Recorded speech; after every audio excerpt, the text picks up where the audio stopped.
a platicarles un poco sobre esta conferencia que me pidieron que habláramos para ustedes. Yo tengo, como decía la maestra, dos líneas de investigación. Por un lado, tenemos la línea de investigación sobre la ideación suicida en jóvenes y por otro lado, para compensar un poco esta parte oscura, esta parte triste que es el suicidio y la muerte en jóvenes, tenemos la investigación que estamos haciendo sobre psicología positiva.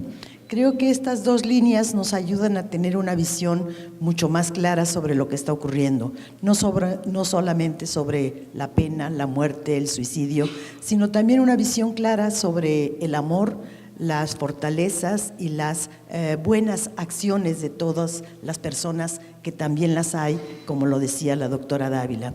Estas dos partes, lo bueno y lo malo, se compensan en todos nosotros. Algunos desarrollarán más la parte positiva, algunos otros desarrollarán más la parte negativa. Depende de cada uno de ustedes lo que quiera hacer.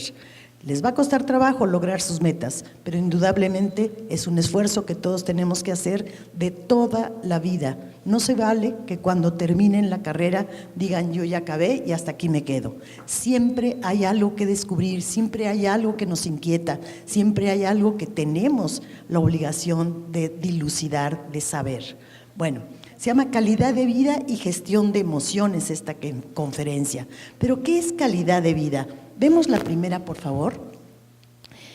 Quiero comentarles, antes de ver qué es la calidad de vida, cómo la psicología, para abrirse paso como ciencia, tuvo que luchar mucho también como un enfoque particular para saber quiénes somos las personas. Empezamos muy vinculados a la medicina y muy vinculados al cuerpo. ¿Por qué? Porque empezamos a utilizar los métodos de las ciencias físicas para poder validarnos como ciencia. Entonces, a la psicología le costó mucho trabajo abrirse paso, porque desde siempre, desde la época de Aristóteles, se sabía la palabra misma. Psicología quiere decir el estudio o tratado de la mente, del espíritu, de algo que no se ve. Entonces, ¿cómo validar ese estudio de algo que no se ve, de algo que no se puede tocar, de algo que no se puede ni siquiera cuantificar? Entonces, empezamos con los métodos de la física, pero ¿cómo medir las emociones? ¿Cómo medir la mente? ¿Cómo medir el espíritu? ¿Cómo medir todo aquello que era parte de lo que estaba estudiando la psicología? Entonces nos costó históricamente mucho trabajo abrir el espacio para que la psicología se convirtiera en ciencia. Y fue aproximadamente en el siglo XIX, 1870 y tantos, que se abre el primer laboratorio de psicología científico, pero estaba, insisto, vinculado a la física. Se medía aquellas cuestiones que tenían que ver con la percepción humana. Vemos la que sigue, por favor. La psicología entonces tuvo que pasar por muchos años de investigación y de estudio, empezando por las cuestiones físicas, de qué era lo que veíamos y cómo lo interpretábamos, hasta llegar a un estudio mucho más riguroso sobre la mente, el espíritu y demás. Pero fíjense, la psicología ha hecho grandes descubrimientos y grandes contribuciones al bienestar humano. Por ejemplo, hay estudios muy interesantes sobre las fobias y cómo se puede quitar una fobia.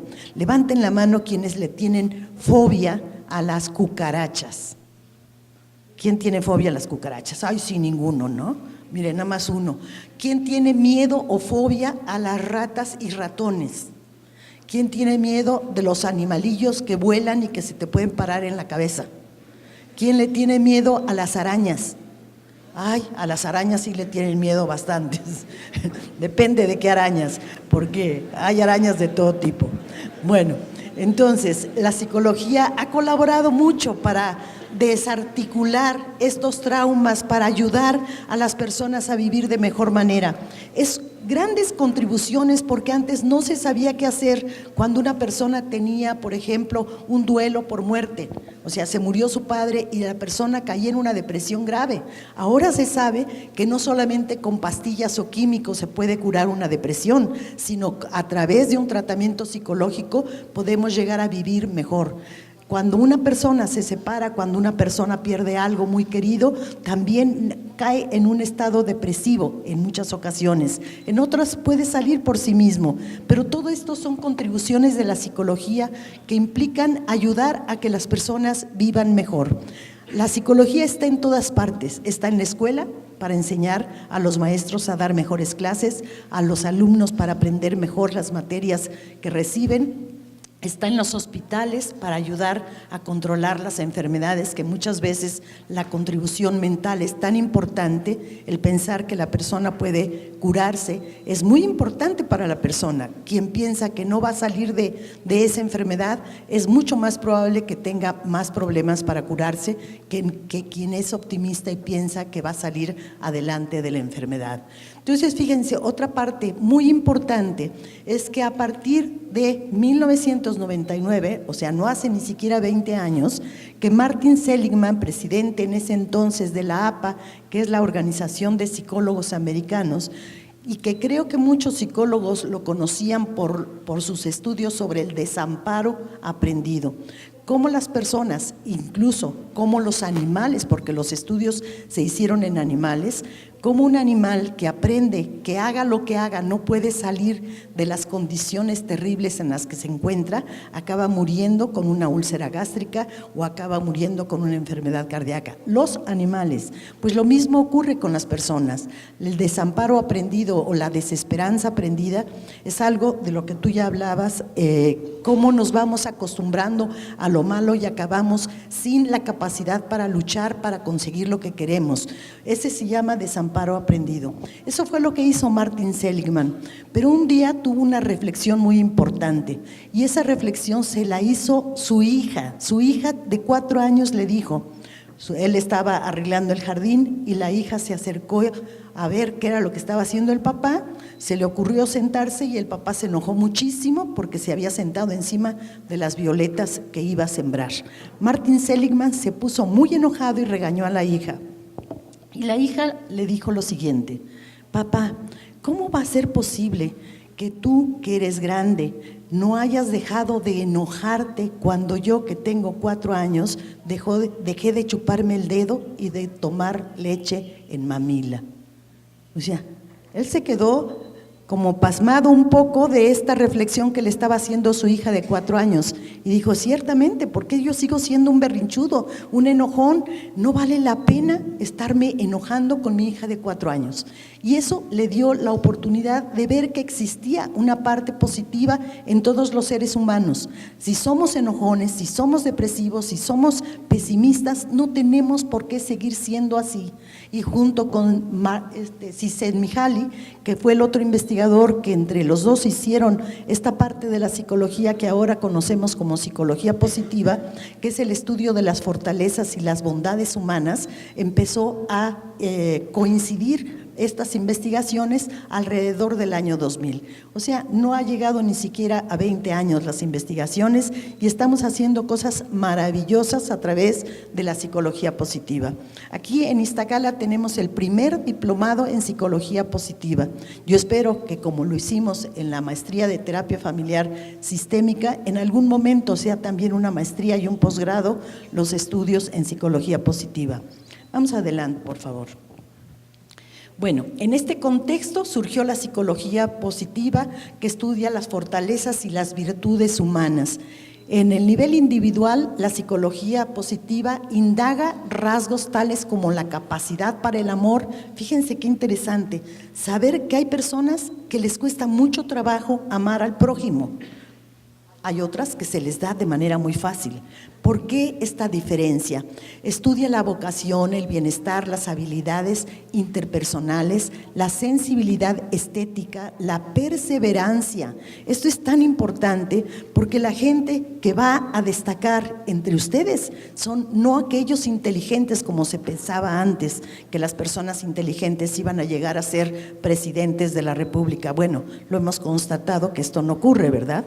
Pero lo que sí sabemos es que la perseverancia es una cualidad enorme para la gente que quiere conseguir objetivos. Entonces, si ustedes son perseverantes, es como la gotita de agua que cae sobre la roca y acaba haciendo un hoyo en la roca tan dura y a diferencia de la gota de agua. La originalidad, el perdón, el talento, la espiritualidad, el valor, la creatividad y la sabiduría. Todo esto que no se había estudiado y que sin embargo son cualidades y fortalezas de todos los seres humanos. Veamos la que sigue. Bueno, ¿qué es el bienestar entonces? Hasta hace muy poco tiempo, la Organización Mundial de la Salud pensaba que salud era solamente lo físico. Si una persona no tenía una enfermedad, pues entonces era sana, estaba saludable. Pero ahora se han incorporado también estas investigaciones de la psicología positiva diciendo que salud también incluye lo mental. Y fíjense, les voy a leer lo que dice la Organización Mundial de la Salud. Es un estado de bienestar en el cual el individuo consciente de sus propias capacidades, puede afrontar las tensiones normales de la vida, trabajar de forma productiva y fructífera. No quiere decir ganar dinero. Ganar dinero no es trabajar de forma fructífera y productiva, sino que es hacerse millonario. Y muchas veces el hacerse rico es el objetivo de muchas personas. Sus padres a lo mejor les van a decir, trabaja, como me decía mi mamá, trabaja para que seas alguien en la vida, estudia para que seas alguien en la vida. Yo decía, bueno, pues entonces ¿ahora quién soy? ¿No soy nadie en la vida? ¿Quién soy? Bueno, tener capacidad para hacer contribuciones a la comunidad en que habitan. Esto también es muy importante y forma parte de lo que es el bienestar y la salud emocional. Entonces, todas estas características ahora las toma la Organización Mundial de la Salud como propias para hablar de la salud mental y de la salud física como una unidad. Vemos la que sigue. Bueno, ¿cómo se mide el bienestar? Esta investigadora desde los años 80 nos dio una cantidad de líneas o de áreas donde podemos medir el bienestar y ella habla de la autoaceptación. Lo primero que nada, tenemos que pensar si nosotros nos criticamos tanto a nosotros mismos que no podemos hacer nada. No tenemos seguridad, no tenemos capacidad de mando, no tenemos capacidad directiva porque no somos como muy aceptantes de nuestra propia individualidad.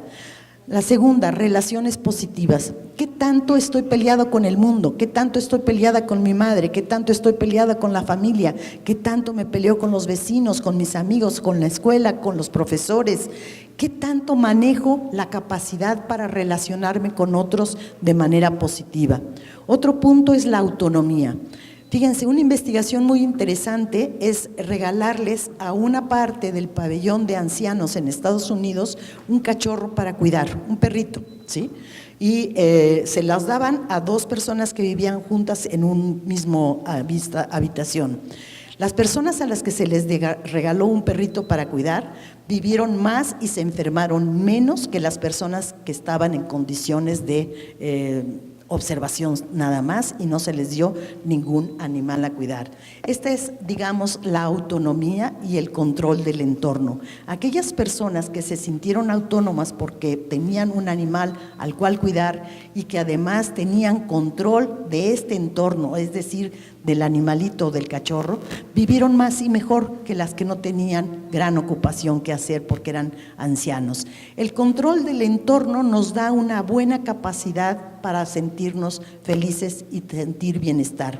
Y el sentido de vida, ya lo decía Víctor Frank, uno de los autores de la psicología humanista, cómo él vivió en la Segunda Guerra Mundial en un campo de concentración y tenía un objetivo en la vida, tenía su vida sentido, de manera que muchos de sus compañeros que estaban en el mismo campo de reclusión murieron por las condiciones terribles en las que los tenían los alemanes y él, siendo judío y estando en un campo de concentración, logró sobrevivir gracias a que tenía un sentido de vida.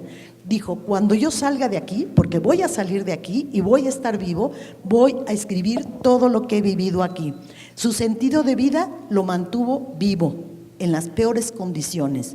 Eso quiere decir que cuando tenemos algo por lo que vamos a vivir mejor que si no tuviéramos sentido de vida. Y crecimiento personal. ¿Se puede evaluar el crecimiento personal? Sí, se puede evaluar y podemos ver qué tanto las personas trabajan para conseguir un objetivo de vida y cumplirlo, y con ello van creciendo a nivel personal. ¿Vemos la que sigue? Cada una de estas forman parte del bienestar psicológico: la autoaceptación, las relaciones positivas, crecimiento personal, el propósito de vida, el control del entorno y la autonomía. Todas estas vamos a ir hablando poco a poco de cada una de ellas para que ustedes puedan autoevaluarse, a ver qué tanto están en bienestar. Vamos con la primera, por favor.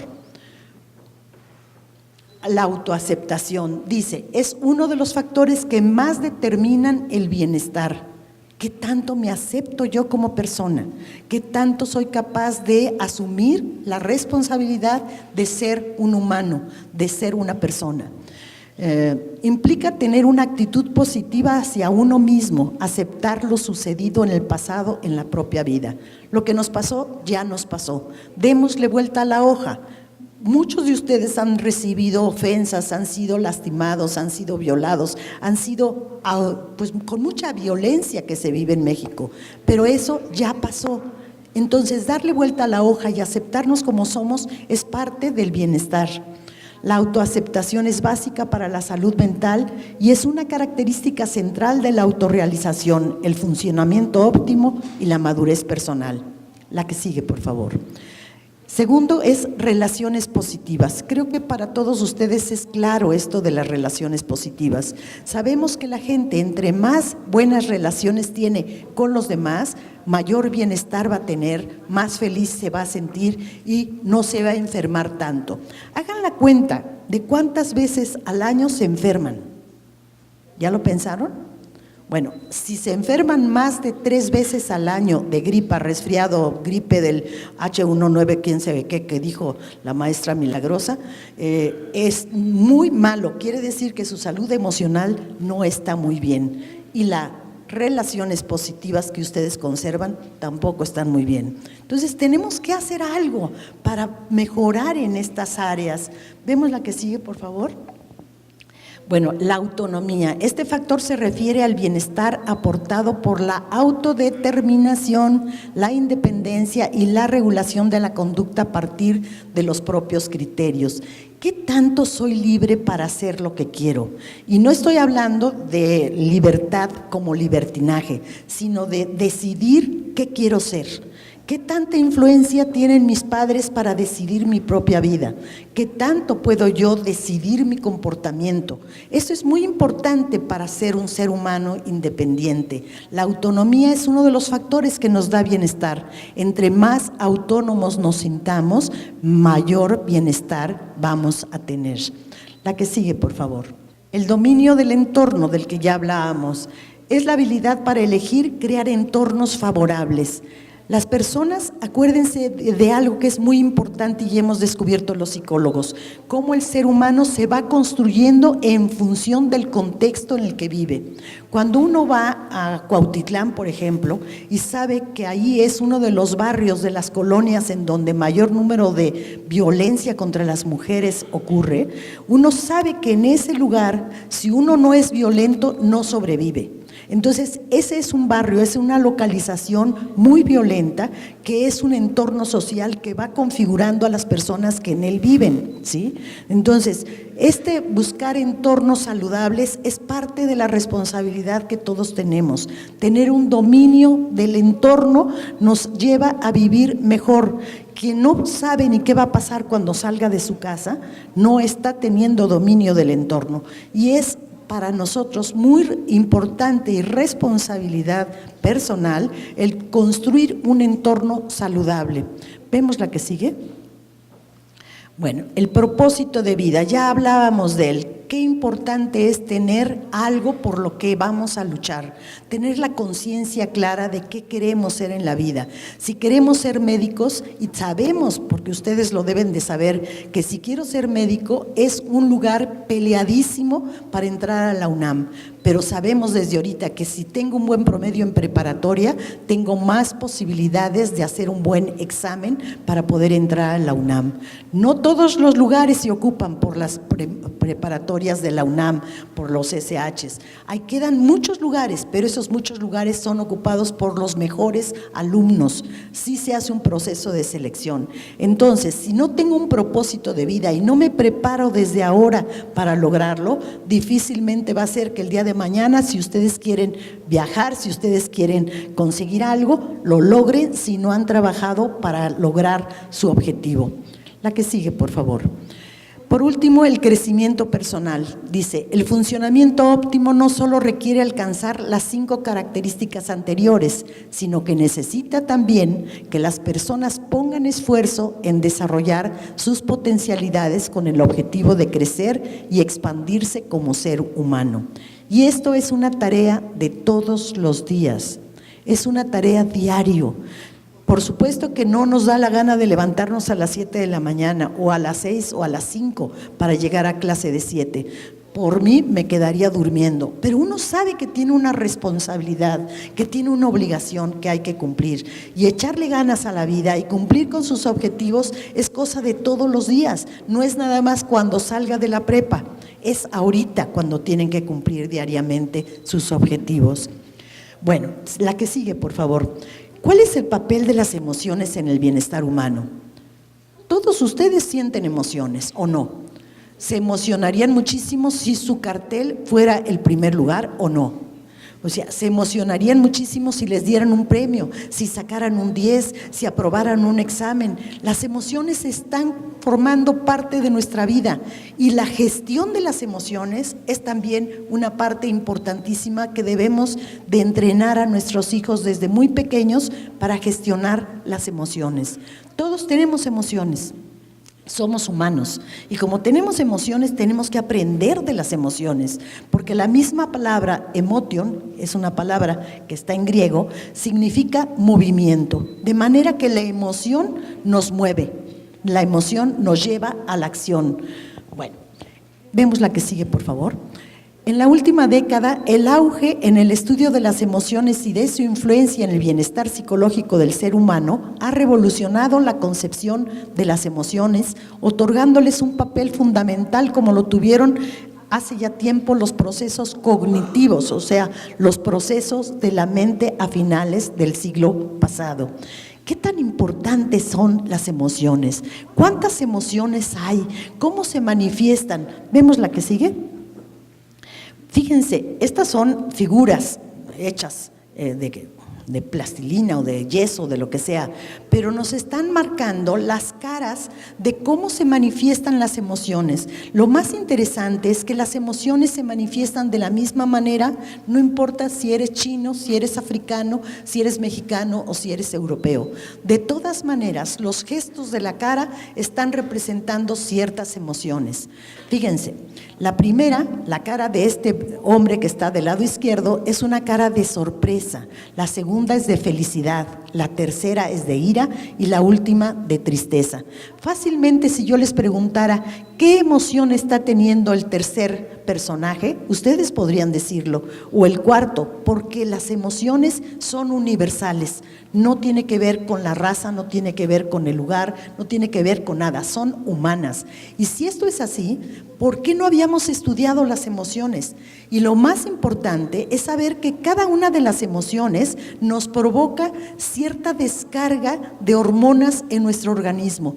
Y esas hormonas y esas descargas de cosas que no vemos, pero que ocurren dentro de nosotros, va generando cambios a nivel fisiológico en el cerebro. De modo tal que ahora sabemos que la gente que piensa positivo va a vivir más y mejor que la gente que piensa negativo. Fíjense qué interesante. O sea, busquen entonces mejorar su manera de pensar para poderse enfermar menos, para disfrutar más de la vida, para aprender a vivir mejor. La que sigue, por favor. ¿Qué son las emociones? Decíamos, son respuestas muy complejas que surgen por estímulos externos. Por ejemplo, si de repente voy caminando por una calle y veo algo muy fuerte, como puede ser un león, un elefante, una cosa rara que salga fuera o uno de esos seres de personajes que salen en las películas, bueno, pues me asustaría y a lo mejor tendería a correr o quizá me quede paralizada. Esas son efecto de las emociones. La emoción de susto o de miedo nos provoca reacciones en el cuerpo que son, ahora sí que son naturales, humanas, ¿sí? Fíjense lo que dice: cuando se toma conciencia de la emoción, podemos reflexionar en ella, hacemos que la emoción pueda terminar. ¿Por qué estoy tan enojada? Cuando yo me pregunto eso, puedo gestionar mi emoción, simplemente al preguntarme por qué estoy triste, por qué estoy enojada o por qué estoy portándome como me porto. Pero si no reflexionamos en por qué me siento como me siento, vamos a seguir sintiéndonos de la manera que no nos gusta sentirnos. ¿Vemos la que sigue? Las emociones que le hemos llamado emociones positivas. Si puse del lado izquierdo una síntesis de todas estas emociones positivas, tienen que ver con el amor. Hay dos fuerzas muy grandes en los seres humanos: el amor y el miedo. Las dos nos mueven a hacer cosas, el amor y el miedo. Y así como hay estímulos positivos que nos llevan a comportarnos de cierta manera, también hay pensamientos que nos generan emociones. Hay veces que no necesariamente tiene que haber algo físico que nos produzca miedo. Nuestras propias maneras de pensar nos pueden producir el mismo miedo o el mismo terror que si se nos apareciera un fantasma, ¿sí? O sea, nuestra mente es capaz de construir realidades que nos llevan al suicidio o de construir realidades que nos llevan a ser exitosos en la vida. ¿Por qué entonces no enseñamos desde temprana edad a mejorar nuestra manera de pensar? Nuestra forma de pensar construye realidades. Acuérdense de esto: la realidad no existe como tal. Existen las bancas, las sillas, los árboles. Esa es otra realidad, una realidad objetiva.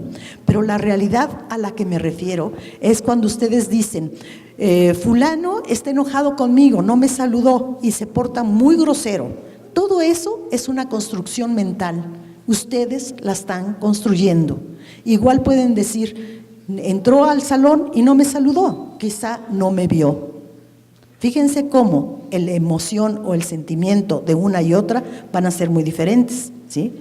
Una me provoca enojo, la segunda manera de pensar me lleva a reflexionar y acercarme a la persona que yo digo que no me saludó y saludarla. Eso cambia la realidad. Las emociones positivas son alegría, gratitud, serenidad, interés, esperanza, orgullo, diversión, inspiración y asombro. Todas ellas nos van a producir una emoción de amor, de acercamiento, de interés por el otro, y nos provocan descargas de oxitocina en el organismo. La oxitocina es una hormona, es un componente compuesto de una serie de distintos elementos, porque es muy compleja la oxitocina, que llevan a que la madre, fíjense lo importante, se afilie al hijo. Qué importante es esto. Si no tuviera la mujer descargas de oxitocina en su organismo, no amaría al producto, es decir, al hijo, ¿sí? Eso es muy importante para crear esa relación madre-hijo de la cual después nos podemos sentir orgullosos. Pero si no hubiera descargas de oxitocina, la madre ni siquiera podría tener leche en los senos para darle amamantamiento a su bebé.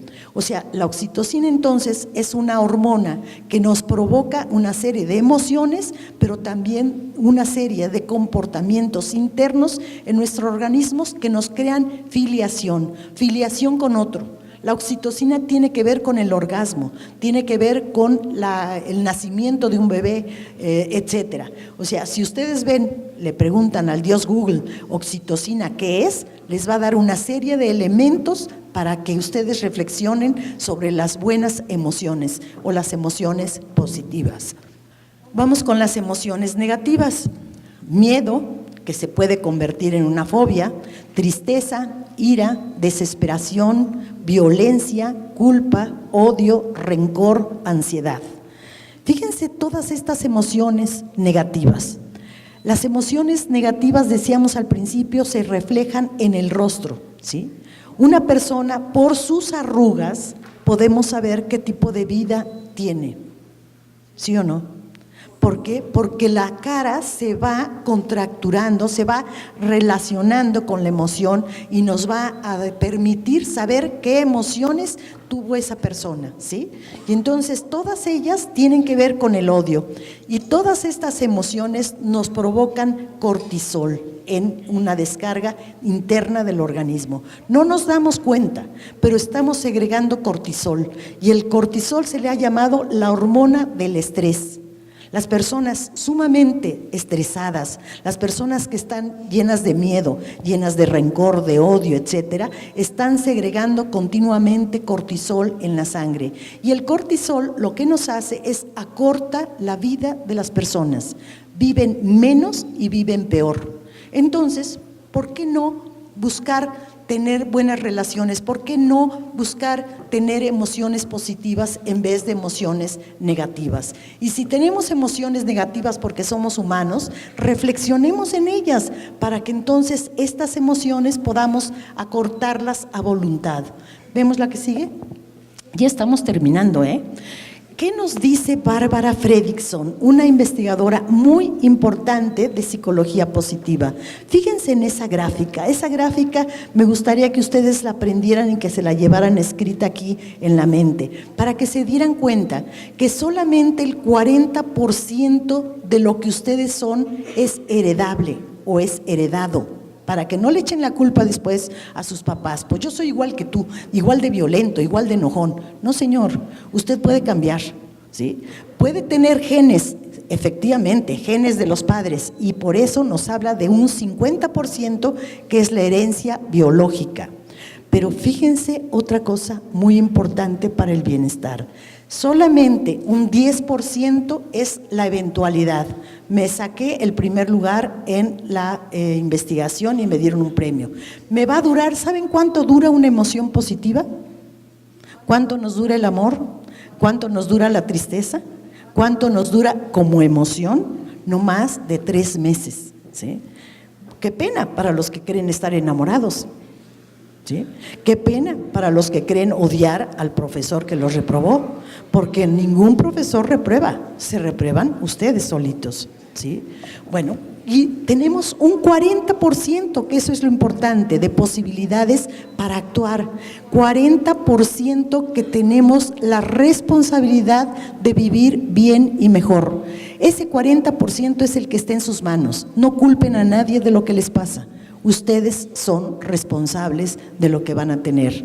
Decía su compañero Roberto hace un rato, somos responsables de nuestro futuro. No somos el futuro de México. Ahorita trabajemos por el presente, trabajemos por el hoy y ahora. Vienen elecciones, pónganse listos, ustedes ya pueden votar. No escojan al que les da una tarjeta Monex para irse a comprar cositas. Por favor, piensen que son 6 años o 4 años de un mal gobierno.